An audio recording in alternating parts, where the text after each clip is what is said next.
বার্ধক্যে উপনীত হবে, বুড়িয়ে যাবে, সেই মুহূর্তে তো ছেলের পাওয়ার এখন, কিন্তু পাওয়ার বাবা মায়ের কাছে খাটবে না।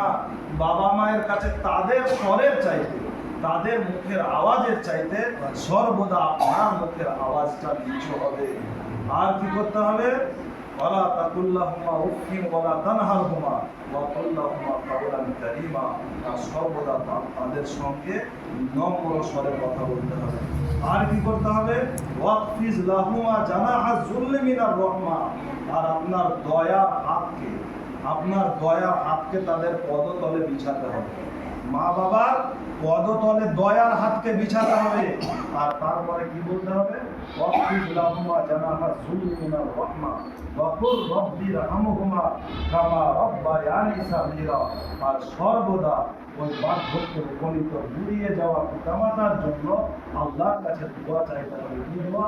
রব্বি রহমহুমা কামা রব্বায়ানি সাগীরা। হে আল্লাহ, আমি যখন তেনাই জড়া কোলে আমার মায়ের ছিলাম, তেনাই জড়া সন্তান যখন আমার বাবার কোলে ছিলাম, তখন আমার পিতামাতা যেভাবে আমাকে লালন পালন করেছে, যেভাবে আমার উপরে দয়া করেছে, আল্লাহ তুমি আমার মা বাবার উপরে তেমন দয়া করো, আমার মা বাবার উপরে তেমন দয়া করো। তারপর আল্লাহ তাবারাক ওয়া তাআলা রাসূল বলেছেন, রাজাল ওয়ালিদাইন। আল্লাহর সন্তুষ্টির জন্যই তো আমরা সবকিছু করি নাকি? যে আল্লাহ কিসে রাজি হয়? নামাজ পড়ছি কার জন্য? আল্লাহকে রাজি করার জন্য। দিনে না খেয়ে রোজা রাখছি কার জন্য? আল্লাহকে রাজি করার জন্য। আর আমার আল্লাহ বলছেন, আমি রাজি হব তখন যখন তোমার মা বাবা রাজি হবে। আমি রাজি হব তখন যখন তোমার উপরে তোমার মা বাবা রাজি হবে।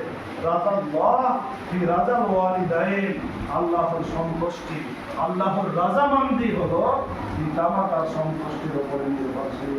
অতএব সন্তান যদি পিতামাতার কাছে যদি ওই সন্তুষ্টির জায়গাটা উপার্জন করতে না পারে, তাহলে তার ইবাদত করে জান্নাত পাওয়া সম্ভব হবে না। আল্লাহ বলছেন, আমি রাজি হব না তো।